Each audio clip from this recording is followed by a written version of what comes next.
Welcome back. Well, we come to the final part of the show. It's time for my final guest. Before we have some fabulous music from Rita Ora, and you're going to love that, I promise you. But first of all, they don't come much cooler than this man, Mr. Usain Bolt. Look at this.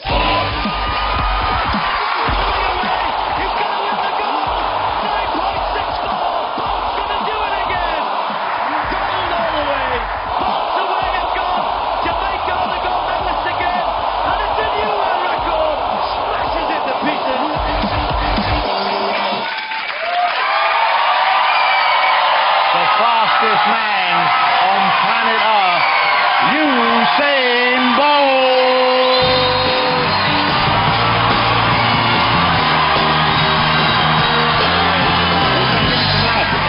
Usain Bolt! Wow, look at that. Come on, let me sit down. You got your medal. Look at that. Oh my. Wow, look at. Can I have a little. Look at that. It's like a pawnbroker's shop, isn't it? Look at that. Wow. Congratulations. That's 100 metres, 200 metres, and the other one, you only do half the work. Isn't that right? Yeah. It's the relay. Who was that? Who handed you the baton on that? Was that Johan? Yeah, Johan Blake. Who beat you a while back, didn't he? Yeah, I had to make the Olympics interesting, so... Well, first of all, thank you for coming on the show, and thank you for staying in the country. Well, I think you must enjoy it here in the UK, because many athletes have gone straight back to their home countries to soak up the welcome and the adulation. You're hanging out over here for a little while. Yeah, I have a few more races to go, so this is where we base, so I'll stay here. Okay, so where are your other races? Where are you going off to? Switzerland, Lausanne, and then Zurich, and then Brussels. Wow. Those are my last 3 races. But you enjoy being in Europe generally? You like this part of the world? No. It's all right. The weather's not the best, but yeah, it's okay. Yeah, it's quite warm at the moment. The thing is, I'm outside of London, so there's nothing really to do. So is that to keep you out of trouble? Keep you away from temptation? Yeah. Yeah? That could be it. My coach doesn't like me to move around. Yeah. So, let's maybe get back to that. Let's talk about the sport first, because congratulations, you are officially, no one can doubt this, you are the fastest man of every single person on this planet. Especially you. No, you see, I tell you, but you're the fastest man on the planet. How does that feel? How do you carry that around with you? What is that? It's great. It's wonderful. As you said, sometimes I sit down and I think about, like, I'm actually the fastest man in the world. I can see people, I say, you know what, I can beat you. I can beat you. I can beat you. I definitely can beat you. We've established that. Yeah. It's fun. So every time you turn on the TV, everyone on TV, you can beat. Yeah, exactly. Every time you fly over a country, everyone on that country, you can beat.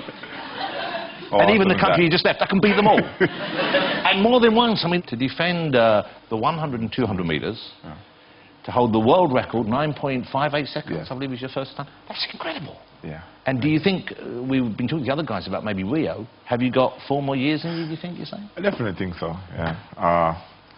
A few other athletes I've seen are 30 and they're doing pretty well, so I think if I pace myself right... Because you're, what, 25 now? I'm going to be 26 next week, so, yeah. So, happy birthday in advance. I'm not a boy. I'm not a boy, okay? You're a full-grown man. Thank you very much. You know, we mentioned that record, 9.58 seconds. Do you think that you will ever beat that? Do you think anyone will ever beat that? What do you think is the fastest, realistically, that someone will ever be able to run the 100 metres?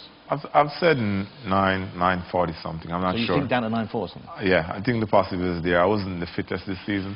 Have you done it faster than that when not in competition? No. I wish. Would have been good, but no, I've done it. In training, it's just, I take it really easy in training. It's not as easy as it looks. Well, you seem to take it easy sometimes near the end of races. I've seen you, you've been ahead of people, you look round, you go, and then you sit and you go, oh yeah, okay. Keep running. And you win comfortably, but how does that make the other guys feel? You're in front of them going, come on. No, I think if they could go this fast, they would do the same thing. Of course they would. We all would. Do your mum and dad, do they still give you a hard time about anything at all, or now that you've brought so many gold medals home that you're exempt from any criticism? No. I have no problems. Well, I can always buy my mom out if I get into trouble. She loves to travel and stuff, so if I get into trouble, I say, Mom, you know what? it would look good going to Paris. So I'll get away. But my dad is the more disciplined one. He's more serious than my mom, so I can't really buy him out that one. But you're focused on the sport right now anyway, you know. But how do you unwind? We've mentioned dominoes. We know that's one of your passions. Swedish ladies seem to be a welcome pursuit. What do you do to unwind? What's the fun way of you when you're not training? There we are with the ladies. That's not me. You sure? Is that me? Yeah, that's you. Okay. Yeah. I told you, I think about changing sports. I was getting some tips. Yeah. So how to use my hands.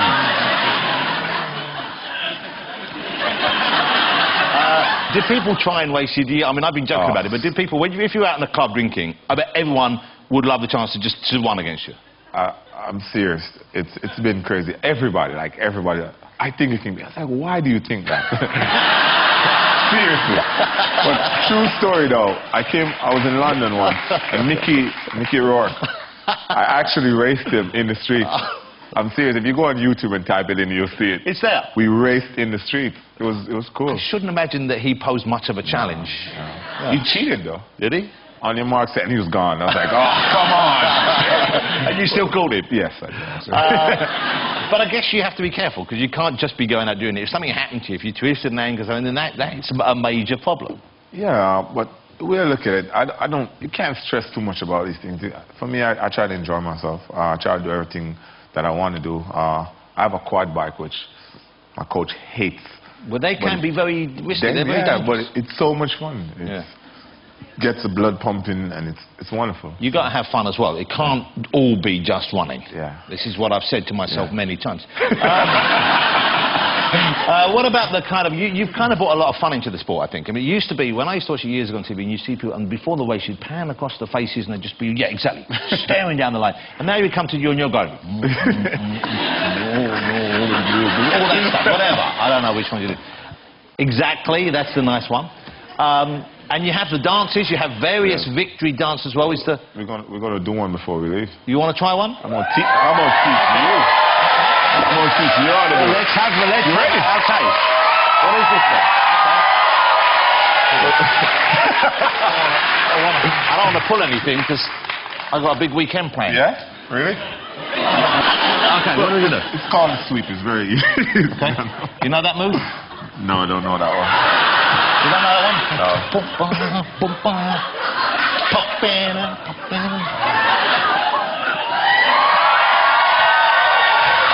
I just made that one up. Yeah. That was a whole new one there. That was called Walking the Pug.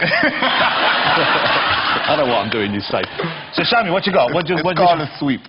Back in the day, you got just one. It's simple. It's one. Yeah.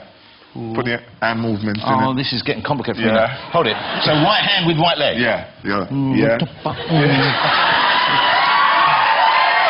The hamstring's okay. So when have you done this? After which races? It was actually in Beijing I did it. This year I was way too happy I didn't even remember to that. You just went crazy, didn't you? Well, you did the Mo after one of them, didn't you? Yeah. Me and Mo, we're coming from long. We have the same age in Ricky Sims. So we've been together like for 6 years. So I've seen him go through struggles and everything. So I told him like, I'm gonna do the Mo, and he said, all right. So I did it. Like, yeah. How cool do I look? He's coming on the show.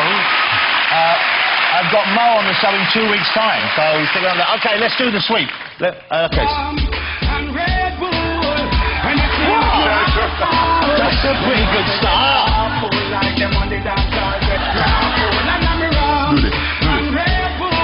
Hold it. Hold it, you're making confident.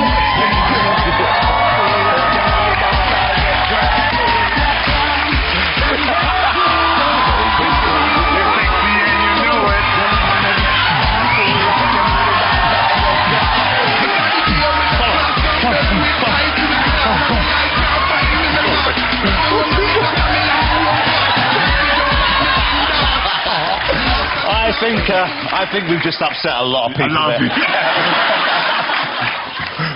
Including my children, who will never speak to me again. Oh, dear. So, here's the question I need to ask you. Where do you go from here? You've done something no one else has done. No one on the planet's done, and probably will never do again. How do you keep yourself... I'm out of breath from that. That's embarrassing. How embarrassing is that? Somebody get him a tank of oxygen. How do you keep yourself motivated? What do you do next? What are the goals for you? What do you have to keep you focused? Well, for me, there's a lot of things in track and field. Everybody wants me to run the 400 meters in track and field, like everybody. And will you do that? I'm not keen on doing that. It's kind of hard. Especially training, so I'm not too keen on that, really. But long jump, I always want to try long jump. But I'll continue doing the sprints, but I'll definitely try different things. But we're going to sit down, me and my coach, we're going to sit down after the season and we're going to discuss which direction we're going to go. But I'll make new goals for myself, so I'll be motivated. Imagine this situation. Say I was Sir Alex Ferguson. Say I phoned you up. Usain! My wee laddie. Please come out here and play my United. Now, what would you say to that offer? Well, I'll say, I'll be there. If the money's right, I'll be there. No problem. But you would like to play professional soccer? Definitely. That's one thing I want to try. I definitely think I'll be good. I've seen some of these guys play. I'm like, I can do that. You know about Alex Ferguson, you know about the hairdryer effect. You know about this? No. when he gets a little bit upset with the player, he will shout at them for some time, I believe. Okay. You ready for that? I'll be that good, so... Okay, Usain, I'm so thrilled you came on, and I would, if we had another hour, I would sit here and I would dance in front of you as much as you wanted. Because that's a memory you'll treasure, isn't it, Usain? Yeah, I'll definitely remember that. But, you know, congratulations on your incredible success this year. Look at those three goblets. A shirt for you. Oh, wow. Jamaican shirt. That's me done. That's me done. That's me. It should fit you, I think. They're the ones around the back. I think you should really Yeah, medium is my size. That's right. Thank you. They're saying a lot of things around there behind your back. You should really check your employees out. I'm just saying. We brought a small in, like, a small now. Look, I'll be honest, we only got you on because Mo was busy, so I wouldn't bang on too much if I were you. Ladies and gentlemen, what a fabulous guest, what an incredible athlete. And you're going to stay for the music as well? Yeah. But for now, will you join me in saying thank you and congratulations too? And this phrase is overused, but I think he's a legend. Thank you. Usain Bolt, ladies and gentlemen. Boom. You got it. Thank you to all my guests, of course. Jessica Ennis, ladies and gentlemen. Tom Daly, Colin Farrell, and the lovely Kelly Brook.